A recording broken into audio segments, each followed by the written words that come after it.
வீட்டில் காய்கறி எதுவுமே இல்லைன்னா சிம்பிளாக ஈஸியாக டேஸ்டியாக ஒரு குழம்பு ரெசிபி செய்யணும்னா கண்டிப்பாக அந்த அப்பள புளிக்குழம்பு ரெசிபியை ட்ரை பண்ணுங்கள். அதுக்கு முன்னாடி சேனல் இன்னும் சப்ஸ்கிரைப் பண்ணலைன்னா சப்ஸ்கிரைப் பண்ணிக்கோங்க.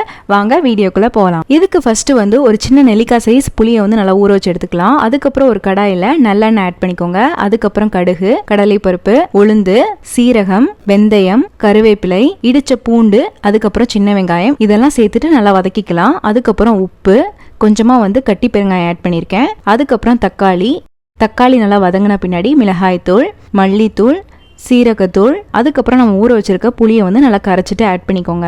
இப்போ வந்து கொஞ்சமாக மஞ்சள் தூள் ஆட் பண்ணிக்கலாம். நீங்கள் குழம்பு மிளகாய் தூள் வச்சுருந்தீங்கன்னா நீங்கள் அதை மட்டும் கூட ஆட் பண்ணிக்கோங்க. இப்போ வந்து ஒரு 10 நிமிஷம் அதை நல்லா மூடி வச்சுக்கலாம். அதுக்குள்ளே நம்ம அப்பளத்தெல்லாம் பொரிச்சு ரெடியாக வச்சுக்கலாம்.